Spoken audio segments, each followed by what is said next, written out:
Coffee, black, or with milk? The billionaire's lost love. Get ready for a story that will sweep you off your feet and make you believe in second chances. Hit that like button, subscribe to my channel, and tell me in the comments, have you ever had a chance encounter that completely changed your life's direction? Part 1. A rain-soaked reunion. Coffee, black or with milk? The words hung in the air like raindrops before they fell. Luna felt time slow to a crawl as her eyes met his. Leo. There, in front of her, after so much time. Black, he replied, his voice deep, his gaze unwavering. As alone as I've been since you left. A shiver ran down Luna's spine.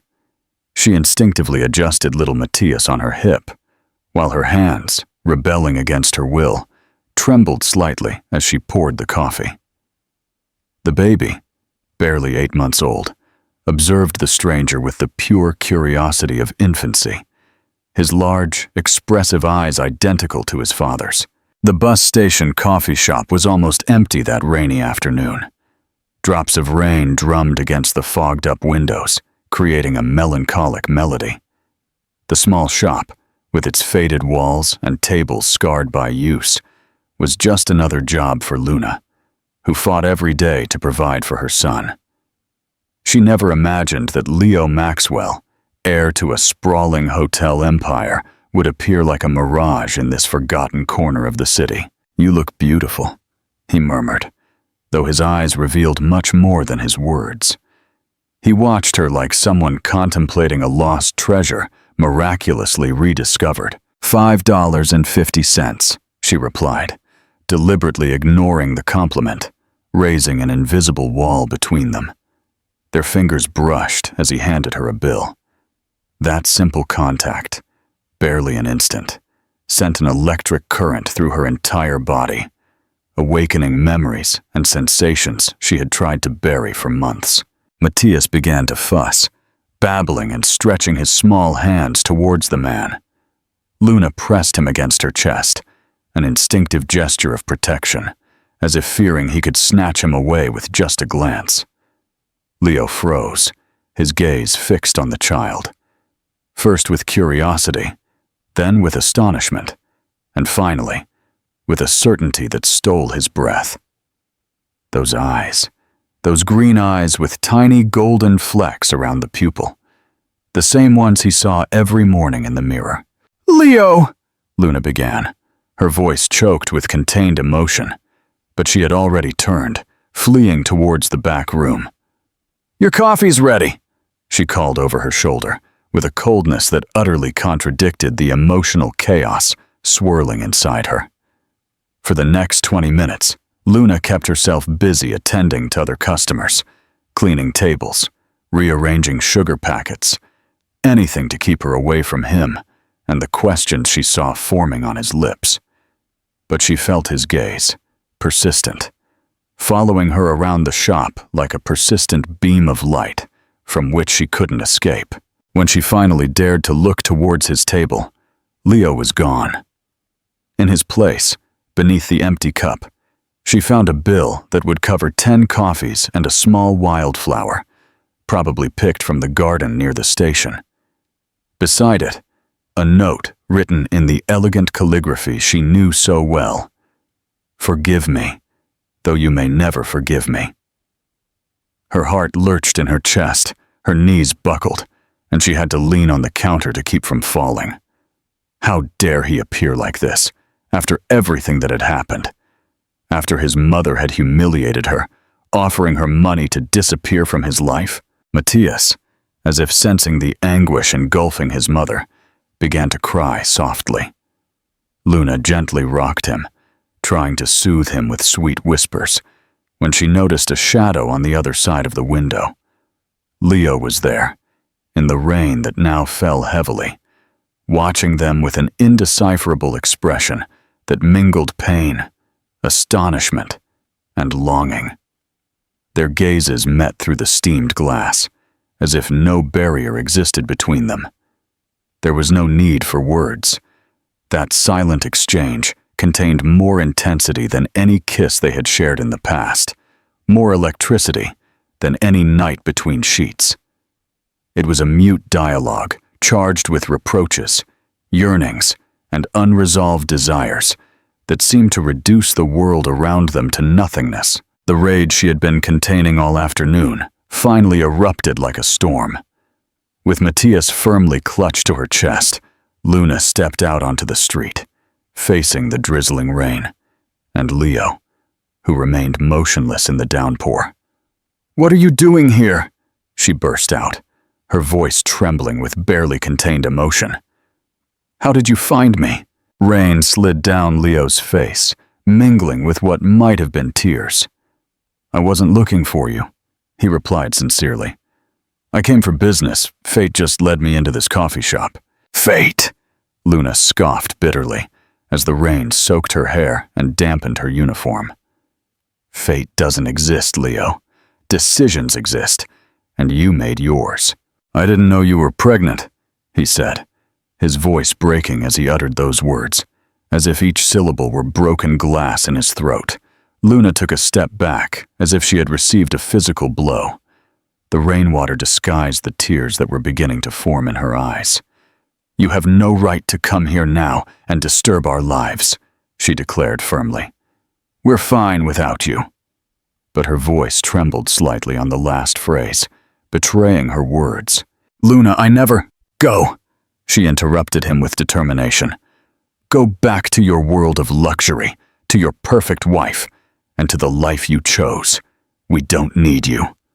She turned, ready to re-enter the coffee shop, her heart pounding wildly in her chest. But Leo's voice, more vulnerable than she had ever heard it, stopped her cold. "You're wrong if you think I chose this," he said, his voice raw. "I would never have chosen a life without you." Luna didn't respond. She couldn't. The words choked in her throat, along with the sobs she refused to release. She simply closed the door behind her, her tears mingling freely with the raindrops on her face. Through the glass, she watched Leo gaze at Matthias once more, with an expression of painful recognition that broke her soul. His lips moved in a barely audible whisper, but Luna could read them perfectly, as if the words had been spoken directly into her heart. "He's mine." Part 2.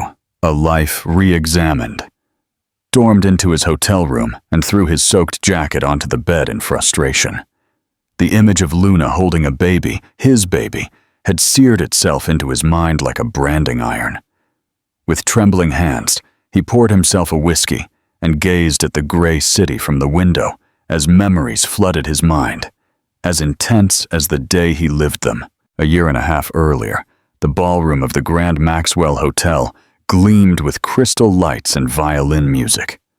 Leo, trapped in another boring corporate reception, distractedly observed the guests until his eyes landed on her, a young woman with dark hair serving champagne, moving gracefully through the crowd as if floating. Their gazes met over the heads of important businessmen. She smiled at him, not with the practiced smile of someone seeking a tip, but with an authenticity that completely disarmed him. He approached, drawn by an invisible force. "Do you work here often?" he asked, taking a glass from the tray she held. "Long enough to know the owner never speaks to the staff," she replied, with a challenging spark in her eyes that instantly captivated him. That night, when all the guests had left and the ballroom was deserted, Leo waited for her at the service exit, under a starry spring sky. Luna emerged in her worn coat, surprised to find him there. "What is Mr. Maxwell doing, waiting in an alley?" she asked with a mix of curiosity and caution. "Inviting you to dinner," he replied, with a smile he rarely showed in public, a sincere smile that lit up his eyes. "And what would your mother think of that?" Luna crossed her arms, defiant but intrigued. "My mother thinks many things." Leo took a step closer. "None of them matter to me right now." That dinner was the first of many. They met in discreet restaurants, far from the places frequented by the social elite. Luna, a design student who worked to pay for her studies, and Leo, heir to a hotel empire, built their own secret world. A refuge where social differences and family expectations didn't exist. In the most vivid memory he held in his heart, they were on the private terrace of the hotel penthouse, a starry night with the city sparkling at their feet like a reflection of the sky. The warm summer breeze caressed their faces as they spoke of dreams and fears, of childhood so different and longings so similar. Their lips met with urgency when words were no longer enough, as if the world were going to end at dawn, and that was their last moment. Together, Leo's hands traced Luna's back, memorizing every curve, while she clung to his shirt, as if fearing he might vanish. "This is crazy," she whispered against his neck, intoxicated by the scent of his skin. "The best kind of crazy," he replied, lifting her into his arms to carry her inside, where the silk sheets awaited them as silent witnesses. That night, under the silver light that streamed through the windows, their bodies met for the first time. Every caress, every glance contained a tacit promise that seemed etched into the very air they breathed. Their hands intertwined, their gazes connected in the deepest intimacy. Luna traced the contours of his face with her fingers, as if wanting to memorize every line, every expression, to keep it forever.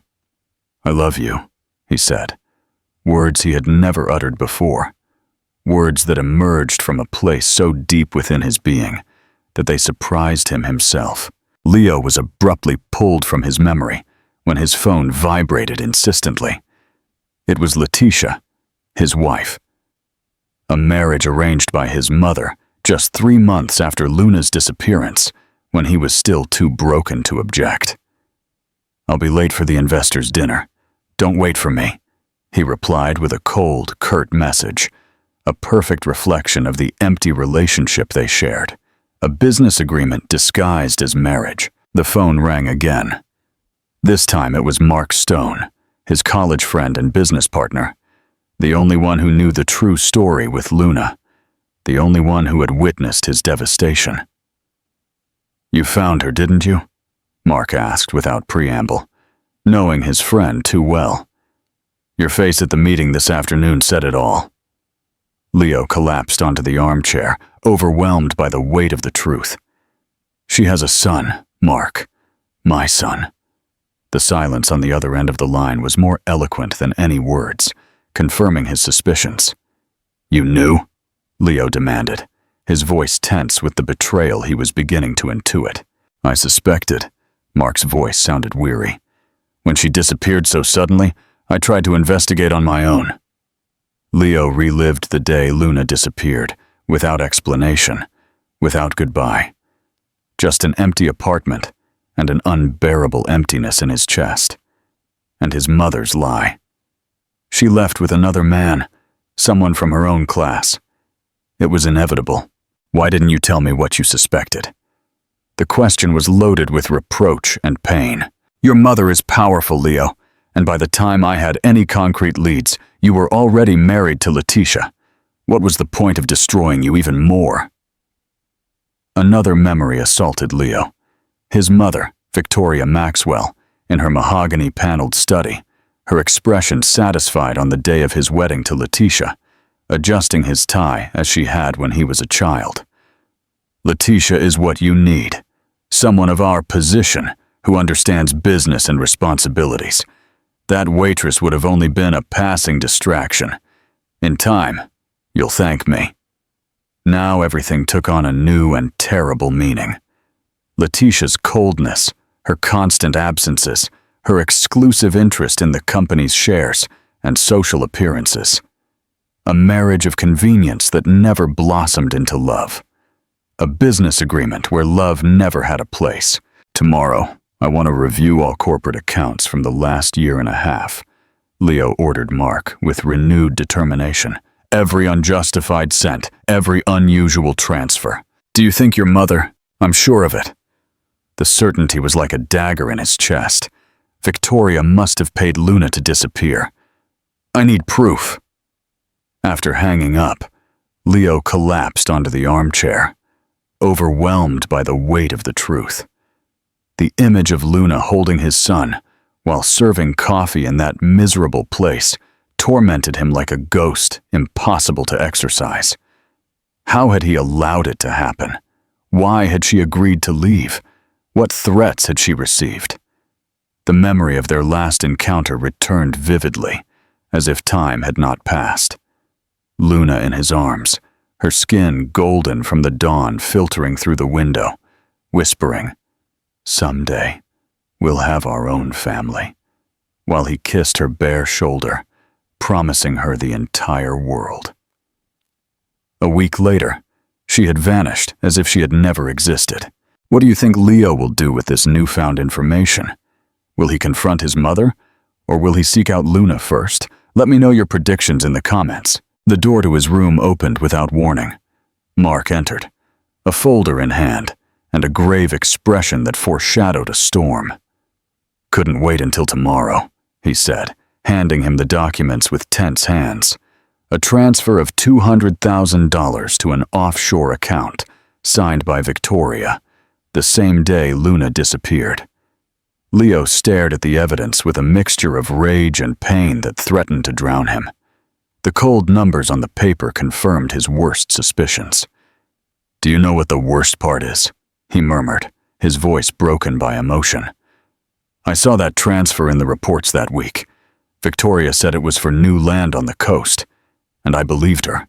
Mark looked at him, his gaze filled with compassion and something more. He knew his friend better than anyone. He had witnessed his transformation from the carefree young man to the broken man in front of him. "Leo, there's something else you need to know," he said, sitting opposite him with the gravity of someone about to change a life forever. "I ran into Luna 6 months ago, by chance. She was pregnant and vulnerable." Leo looked up, his heart pounding with equal parts hope and fear, and Mark took a deep breath before asking the question that would change everything. "Did you know she never wanted to leave you? And you, beautiful. Yes, you. Listening right now. Where are you following this story of love and sacrifice from?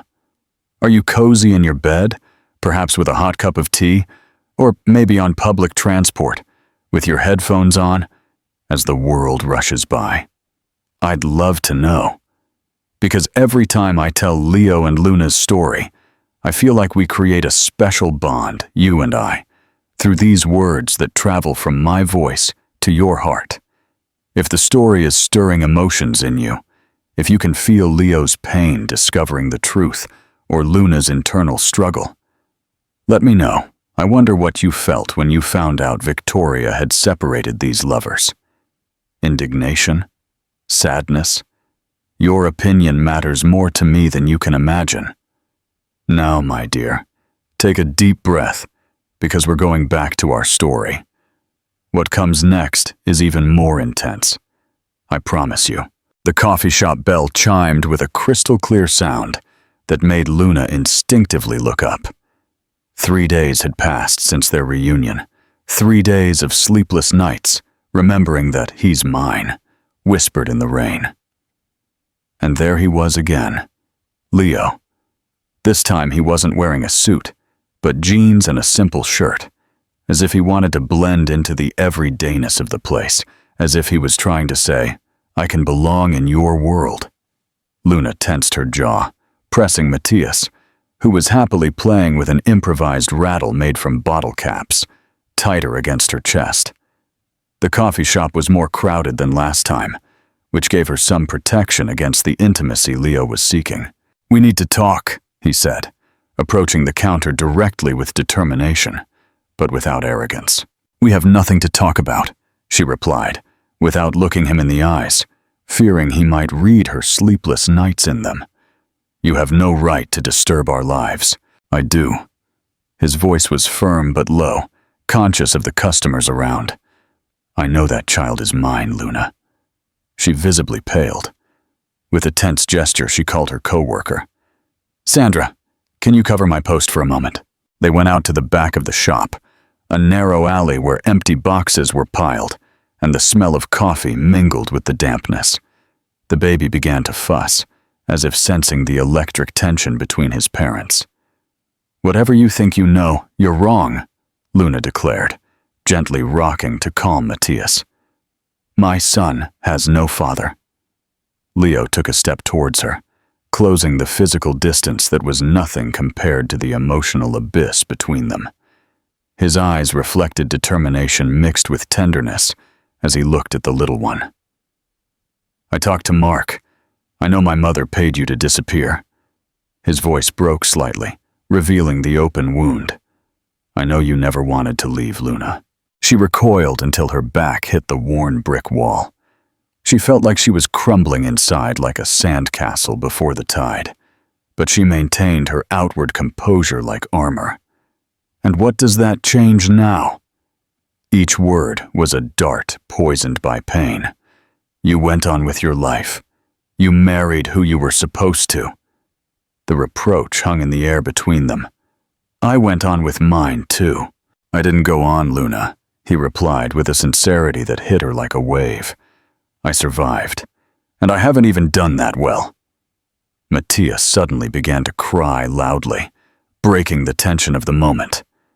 Luna tried to soothe him with soft cooing, but the little one was unusually irritable. Touching him, she noticed his skin burned beneath her fingers.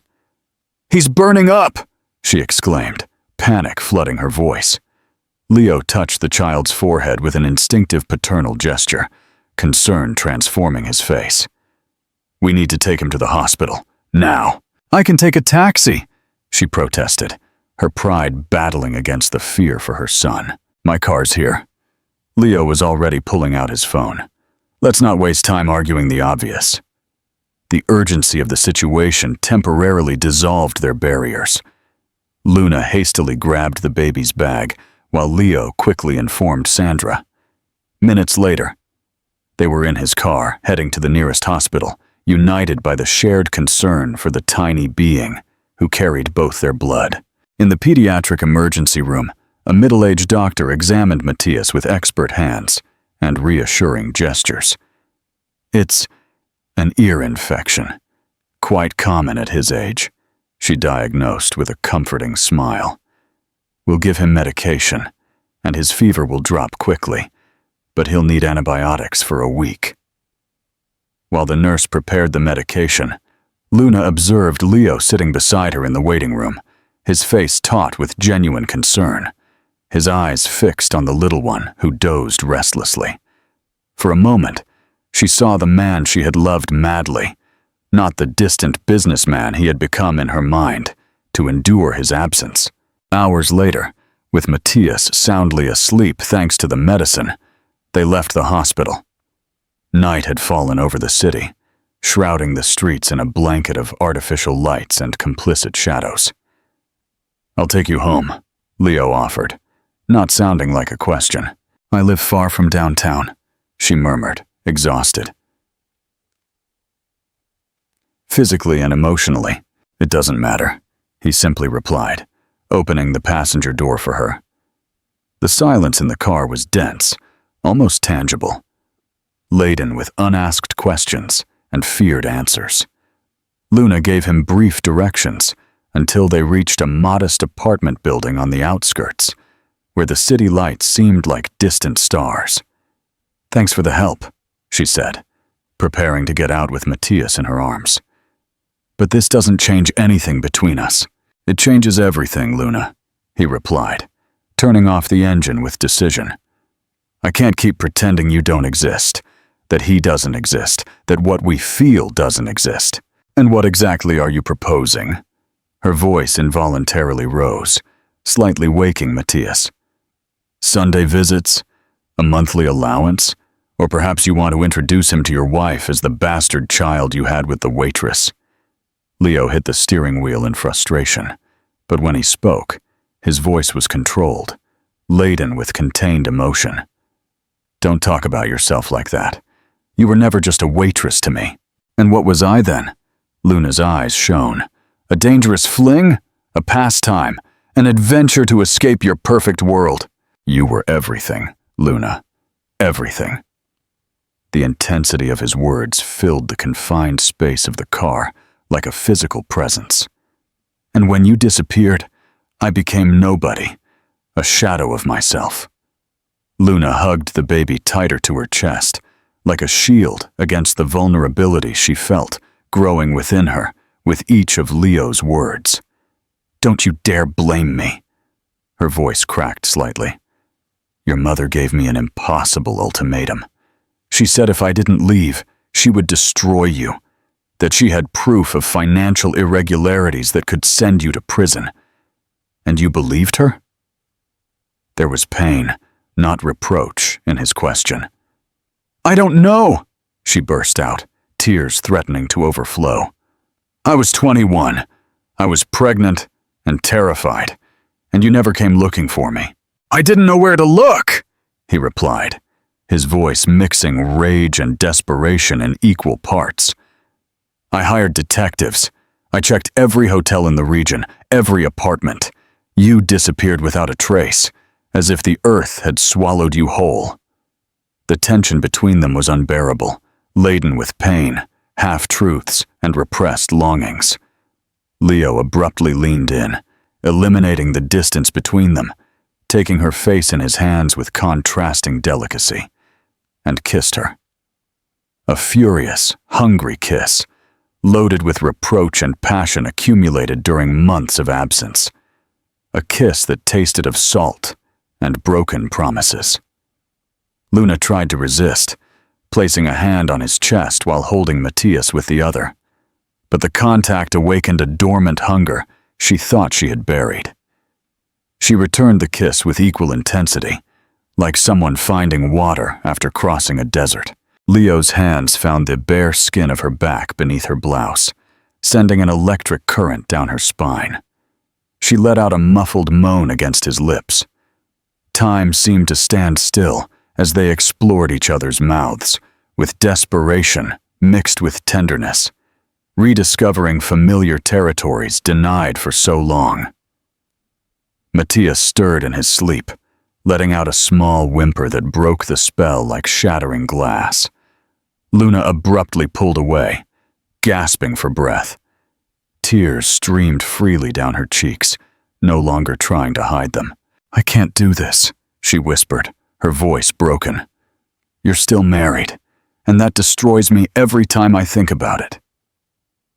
Leo rested his forehead against hers, so close that their agitated breaths mingled in the small space between their faces. Not for long, he murmured, with a determination that sent a shiver of hope and fear down Luna's spine. Their eyes met in the dimness of the car, and Luna saw in them a promise she didn't dare to fully believe. She carefully picked up Matthias and got out of the car, climbing the building's stairs without looking back, though she could feel Leo's gaze following her until she closed her apartment door. Inside her small refuge, as she gently settled Matthias into his crib, with infinite tenderness, Luna allowed herself to cry in silence, the tips of her fingers touching her lips, still burning from the kiss she had sworn never to desire again, but had secretly yearned for every lonely night. Part 6. A Revelation and a Choice. The envelope remained closed on the worn wooden table like a bomb about to explode. Luna and Leo looked at each other in silence, with Matthias sleeping peacefully in his car seat between them. The coffee shop was closed, the chairs placed on the tables, only the three of them in the dimness of the afternoon that slowly died behind the windows. You open it, Luna finally said, pushing the envelope towards him with fingers that betrayed her nervousness. Leo took the white envelope with slightly trembling hands, a clear contrast to his usual composure. 2 weeks had passed since the night in the car, since that kiss that had shaken the foundations of everything they believed to be established. 2 weeks of cautious messages, of tense negotiations, until Luna accepted the paternity test that would now define their destinies. Whatever the result, she began, her voice barely audible, as if the words weighed too heavily. "He's mine," Leo interrupted, with an unwavering confidence that came from the depths of his heart. I knew it from the moment I saw his eyes, identical to mine. He tore open the envelope with a decisive movement and pulled out the clinical document. His eyes eagerly scanned the lines of text and figures until they stopped at the conclusion written in bold. 99.98% probability of paternity. His face showed no surprise, only a profound relief, as if he had been holding his breath for months and could finally breathe. Luna looked down at Matthias, as if an invisible weight lifted from her shoulders, leaving only the vulnerable truth between them. "Now you can stop denying it," he said, without reproach in his voice, only the quiet certainty of someone who has found a long-sought truth.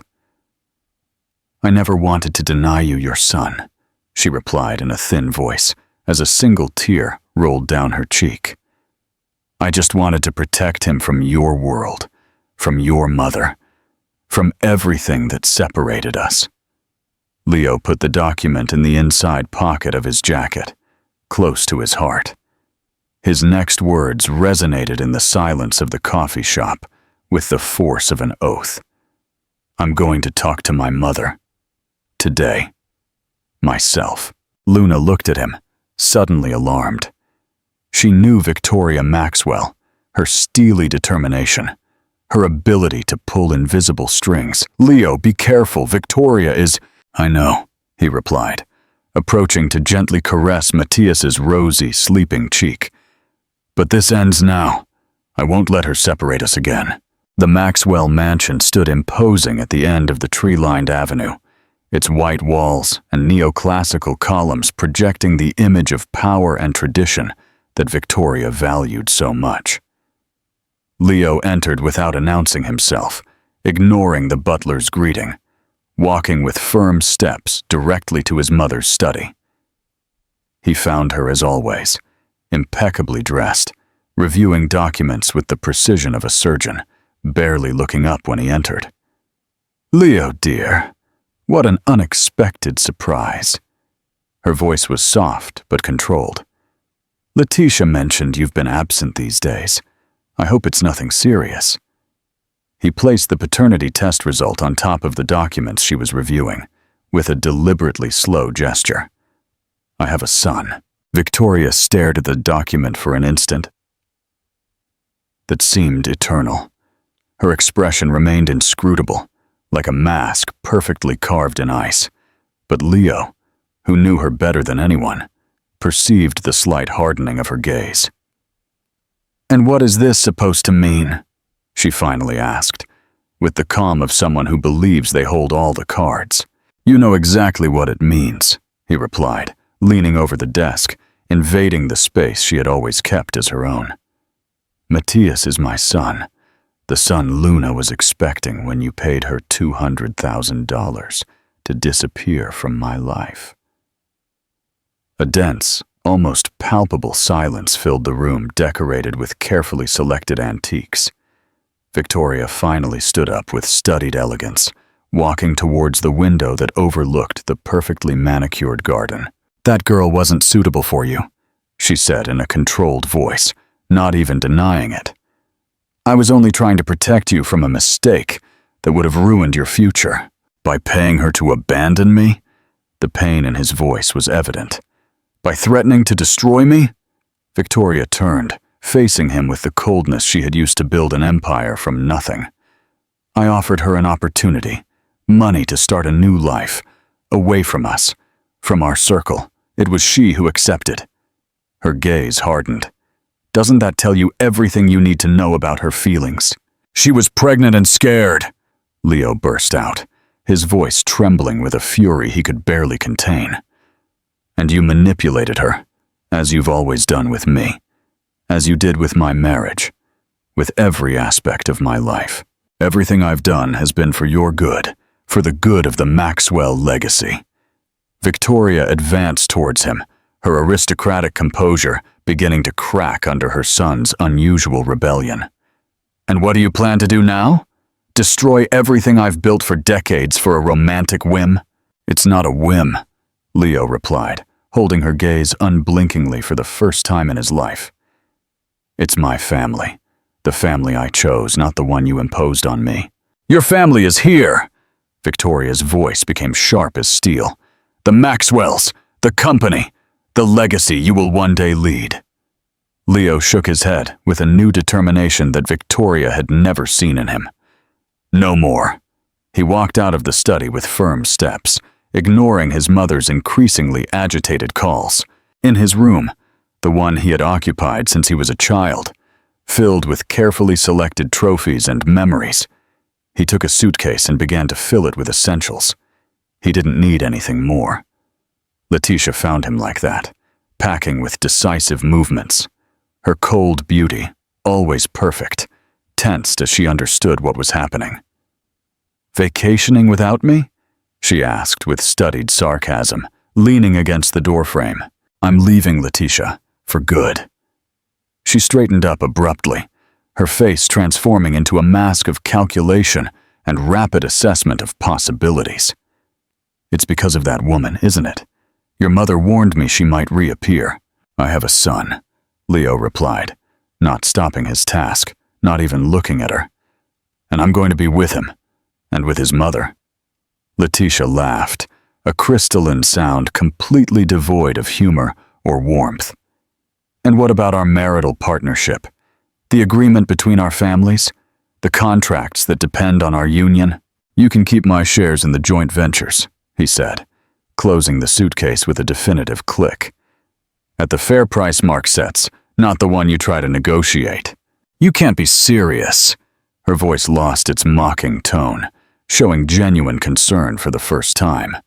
Your mother will never allow it. I no longer care what she allows or doesn't allow. Leo looked at her directly, with a calm that disarmed her. I'm no longer the obedient son you knew. The determination in his voice must have convinced her, because Letitia didn't try to physically stop him. She simply said with a sharp smile that didn't reach her eyes, You'll regret this, Leo. This world is the only one you know. You won't last a month outside of it. You're wrong, he replied, grabbing his suitcase. I knew another world with Luna, a real world of authentic feelings, and I'm going to get it back. Leo drove aimlessly for hours, trying to process everything that had happened. In a few hours, he had left behind 25 years of privilege and expectations, of paths laid out by others. He felt strangely light, despite the fear of the unknown that lurked at the edges of his determination. When he finally stopped, twilight stained the sky with oranges and violets. He was in front of Luna's modest apartment building. Night was beginning to fall. The apartment lights flickered like earthly stars, ordinary lives that now seemed extraordinarily valuable to him.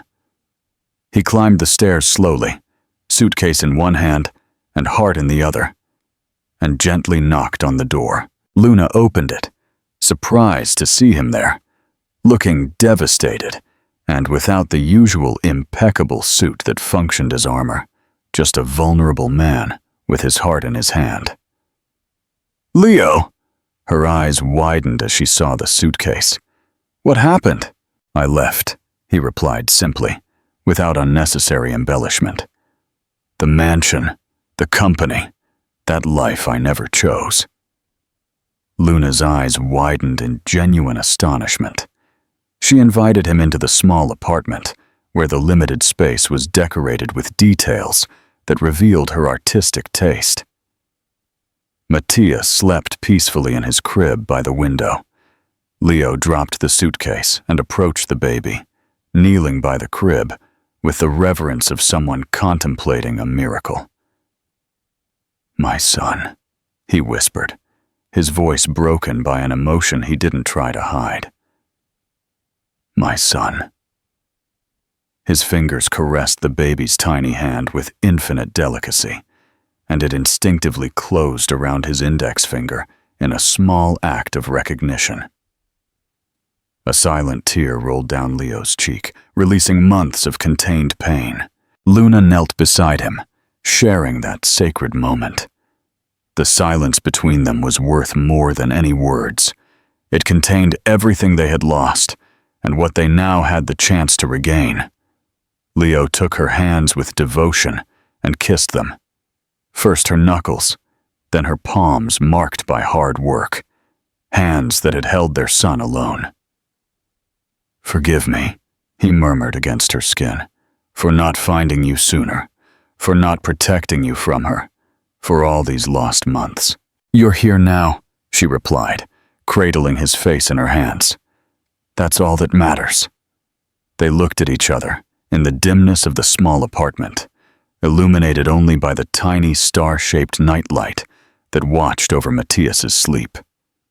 Leo gently pulled her towards him, embracing her as if fearing she would vanish in his arms. Their lips met, not with the desperation of their last kiss in the car, but with the tenderness of those who have traveled a long and painful road to reunite. His hands explored old paths and new territories with reverence. Leo kissed her neck, her shoulders, the hollow of her collarbone that had always fascinated him, while she clung to him, rediscovering every contour, every texture. There was no rush, only a slow, deep thirst to reclaim lost time, to heal wounds with caresses. Every touch was imbued with silent promises. Every sigh contained the essence of a shared future. They separated when Matthias made a small noise in his sleep, reminding them of his presence. Both smiled, their foreheads touching, their hearts beating at the same rhythm, synchronized once again. "Where will you live now?" Luna asked, caressing his face, memorizing every new line that pain had etched on him. "Here, if you'll let me," he replied simply, "or wherever you want. You are my home. You two are." She looked at him intensely, evaluating the sincerity of his words. The man kneeling before her was no longer the Maxwell heir, forged in privilege and expectations, but simply Leo, the father of her son, the man she had loved until it hurt, and who now returned, transformed by sacrifice. "Are you really ready to live in my world?" she asked in a whisper laden with meaning. "Without luxuries, without privileges, without the safety net you're used to. Just the three of us, building from scratch?" Part 7. Public confession and a new path. The cameras focused on Leo, sitting straight-backed but without his usual rigidity, facing a panel of eager journalists in the conference room of the city's most prominent hotel. He was no longer the impeccable heir everyone knew. He wore a simple shirt without a tie, and his face showed the serene determination of someone who had made an irreversible decision after much reflection. "I appreciate your presence this afternoon," he began, his voice firm but emotional. "I have called this press conference to announce 2 important decisions that will mark a new direction in my life." The camera flashes intensified, intermittently illuminating his face, transfigured by an inner peace that disconcerted those who knew him. Leo took a deep breath, preparing to publicly change his life, with no turning back. The first. "I have a son, a beautiful 8-month-old boy named Matthias, the fruit of my relationship with Luna Hayes." An astonished murmur rippled through the room like a wave. Journalists leaned forward in their seats, hungry for details about the unfolding scandal. "The second," Leo continued, unfazed by the reactions, "I am effectively resigning from my position as executive and heir to the Maxwell empire." The murmur turned to chaos, a symphony of exclamations and questions launched simultaneously. Cameras fired incessantly, capturing the moment the prince of the hotel empire voluntarily abdicated. Leo remained calm, raising his hands to request silence, as he explained the essentials without implicating Luna or revealing the more intimate details of his mother's manipulation. My mother and my wife were unaware of my son's existence. He lied, protecting Victoria from a larger scandal that could irreparably damage the company and its thousands of innocent employees. The decision to step away from the family business is completely personal and well considered. Across the city, in her small apartment, Luna watched the live broadcast on the old second-hand television, with Matthias playing distractedly in her arms. Every word from Leo pierced her like lightning, illuminating truths she was only just beginning to grasp. She never imagined he would go this far, that he would sacrifice so much for them, that he would so publicly break with his entire world. Why abandon the family business for a child you could perfectly integrate into your life without giving up anything? A journalist asked, with the barely disguised malice of someone seeking the most scandalous answer. Leo's response was direct, without hesitation. Because my previous life was fundamentally incompatible with the father and the man I want to be. The broadcast abruptly cut to an advertisement for luxury perfume, an irony not lost on Luna. She turned off the television with trembling hands and hugged her son, who, oblivious to the storm raging because of him, happily played with his improvised rattle.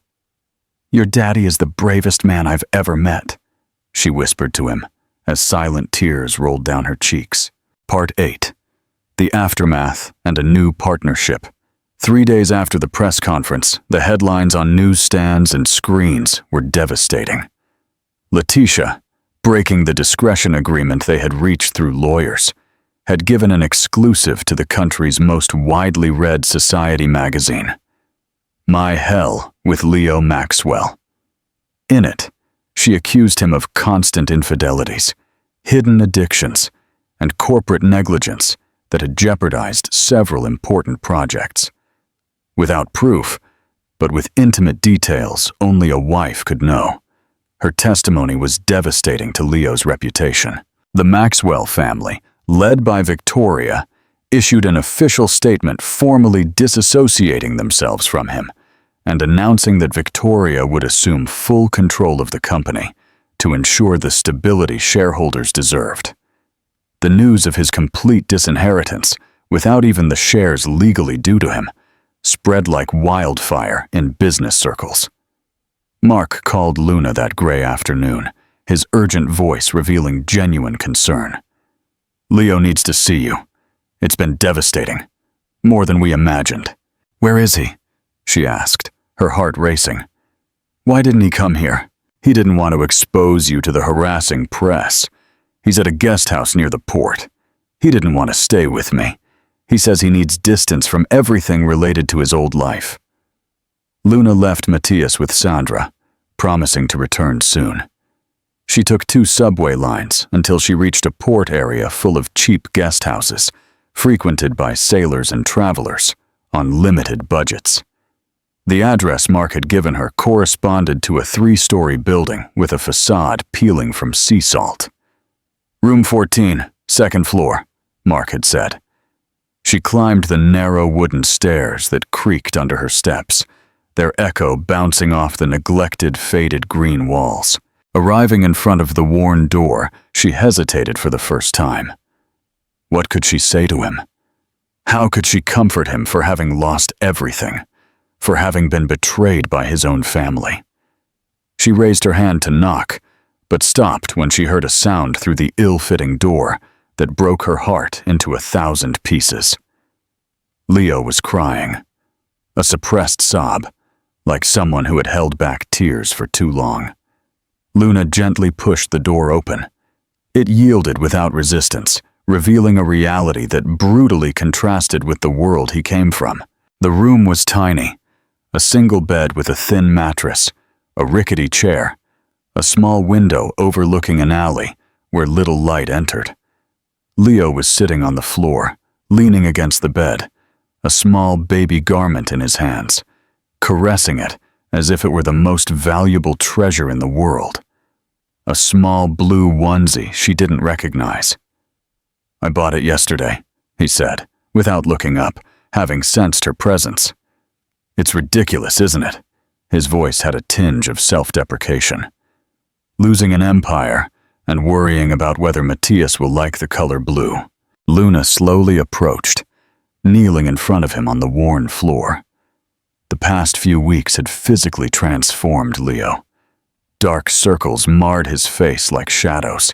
His posture had lost the natural arrogance of someone born into privilege, but in his eyes, a new, authentic light shone. "Letitia," she began, unsure what to say. "She lied about almost everything," he replied in a dull voice, running a finger over the soft fabric of the onesie. "But that doesn't matter anymore. People believe what they want to believe, what fits the narrative that suits them." "Your mother?" Luna asked softly, fearing the answer. Leo let out a bitter laugh she had never heard from him before. "She gave me a choice. Go back and forget this madness, as she called it, or lose everything. Every last cent. I chose you and Matthias." Luna looked at him, confused. Pain reflected in her dark eyes. "But you're here? In this room?" "Yes." Leo finally looked up, connecting with her gaze. "But I told them I would stay away from you and Matthias if they allowed me to keep some shares. Enough to secure a dignified future for both of you." His eyes shone with determination. "I lied, Luna. For the first time in my life, I deliberately deceived my mother. And now?" The question floated between them, loaded with meaning. "Now I have nothing." His fingers caressed the small garment with infinite tenderness. "Neither the empire that was my destiny since birth, nor the family I chose with my heart. My name is being destroyed in every headline. Victoria has made sure to close every door for me in the industry." The room fell silent, only interrupted by the distant noise of the port and the ships announcing their departure. Luna observed the man in front of her, stripped of everything except his dignity and his love for them. The Maxwell heir had died, and in his place, simply Leo had been born, a vulnerable but authentic man for the first time in his life. Slowly, she took the blue onesie from his hands and folded it carefully, with the delicacy of someone handling something precious. "Matthias will love it," she said softly, reassuringly. "He has your taste, and your eyes." Her own eyes filled with tears she refused to shed, not out of pride, but to be strong for him. "You lost everything for us," she whispered, guilt coloring her voice. "And I can't give any of that back to you." "No, I don't want any of that back," he replied with surprising firmness. "I just want a chance, with you and my son, a chance to build something real, something of our own." Luna felt something break and heal simultaneously inside her, like a poorly set bone that must be broken again to heal correctly. This man had given up his entire world to be with her, and her son, to be the father he never had, for simple, powerful love. She stood up and extended her hand to him, with a trembling smile through tears she could no longer hold back. "Perhaps there's still time to rebuild, if it's with you." Leo looked at her outstretched hand, as if it were the only light in the deepest darkness. He took it with reverence, rising beside her, and hugged her with the desperation of someone finding a lifeline in the midst of a storm that threatens to sink them. "With you," he whispered against her hair, inhaling her scent of coffee and cinnamon that he had missed so much. "Only with you does it make sense to start over." Part 9. Building our own empire. 1 year later, the small Blue Harbor Hotel gleamed with the golden light of dusk.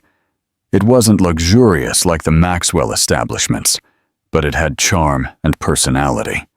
Leo was checking reservations at the front desk, with the satisfaction of someone who had found their place in the world. "Mr. Jensen, you have a call on line 2, a receptionist informed him. Leo smiled at his new last name, officially adopted 6 months prior. The identity of the Maxwell heir had been buried along with his privileges. "Leo, it's Mark," said the voice on the other end of the line. "The shares we managed to save have increased by 15%. Matthias's trust is secured." "Thanks, friend. I don't know what I would have done without you." "How's life as an independent hotelier?" Mark asked curiously. Leo looked through the glass door. In the garden, Luna was studying under a tree, with design books scattered on a blanket. A few feet away, Matthias, almost 2 years old now, was trying to take hesitant steps, held by Sandra, who had left the coffee shop to work with them. "It's perfect," he replied sincerely. "I've never been happier." After finishing his shift, Leo headed towards his family. They had rented a simple house near the hotel, spacious enough for 3, but without the excesses he had been accustomed to. "Daddy!" Matthias exclaimed upon seeing him, extending his arms. Leo lifted him, spinning him in the air as the child laughed. Luna watched them with a smile, closing her books. She was in her last semester of design, dividing her time between her studies and working on the hotel's decor. "How are my 2 favorite people in the world?" Leo asked, kissing Luna. "Your son decided walking is his new passion," she replied. "He makes a little more progress every day." That night, after putting Matthias to bed, they prepared dinner together in the small kitchen. There were no chefs or elaborate banquets, just 2 people chopping vegetables and laughing. The radio played a slow, nostalgic song. "This song," Luna murmured, "was playing the first night we danced on the hotel terrace." Leo put down the knife and extended his hand with a bow. "May I have this dance, Miss Hayes?" Luna took his hand. They began to move slowly between the table and the counter, their bare feet gliding over the tiles. "Do you remember how I stepped on your feet that night?" he asked. "You lied, telling me you were a terrible dancer," she replied, resting her head on his chest. "But you were perfect in everything else." "Not in what mattered," he murmured. "I lost you, and you found me," Luna said, looking into his eyes. They continued dancing long after the song ended, moving to the rhythm of a melody only they could hear. There was no rush, just 2 people rediscovering the simplicity of being together. When the moon was high, Leo led her to the sofa. He took her hands and pulled a small object wrapped in a handkerchief from his pocket. It was a handcrafted silver ring with small marine details engraved on the metal. "A craftsman at the port made it," Leo explained. "He's been teaching me to work with silver for 3 months. I made most of it myself." Luna carefully took the ring, observing the imperfect details that revealed the hand of a determined beginner, creating something beautiful. "It's precious," she whispered, emotional. Leo knelt before her with sincerity. "I can't promise you mansions or jewels," he said, holding her gaze. "I can only offer you this life we're building together. Simple, imperfect, but ours." A tear rolled down Luna's cheek as she extended her left hand. "It's all I ever wanted." Leo slipped the ring onto her finger. It fit perfectly. He leaned in to kiss her, a slow, deep kiss that contained promises more valuable than any contract. She pulled him closer, leaning back on the sofa as their bodies met with familiarity. Between kisses, they shared laughter when the sofa proved too small. There was no urgency, only the pleasure of knowing they were together. Leo kissed the ring on her finger, then her wrist, her shoulder, tracing a path to her neck as she sighed, tangling her fingers in his hair. "You are everything I lost," he whispered against her skin, "and everything I still want." Luna took his face in her hands, looking at him intently. "I loved you when you were Leo Maxwell," she said softly, "but I love Leo Jensen even more." Their lips met again, sealing a silent pact as the moonlight bathed the room. In the adjacent room, Matthias slept peacefully, oblivious to the moment that defined his future. Luna rested her forehead against Leo's, creating an intimate universe where only they existed. "This time, it's forever," he whispered, the certainty of someone who had finally found his place in the world, not in an empire of concrete and glass, but in the arms of the woman he loved, and in the smile of his son. Well, my friends, if this story of Luna and Leo touched your heart as much as it did mine, don't forget to leave your like and share this video with those special people who also believe in true love, the kind that is built day by day with effort and honesty. A love that doesn't depend on material things, but on the choices we make every day for those we love. I'd love to know where in the world you're watching us today. What country are you enjoying this unconventional love story from? Tell us in the comments if you identify with Luna, with Leo, or with little Matthias. And don't forget to subscribe to the channel for more stories that remind us that happy endings exist, but you have to build them with courage and authenticity.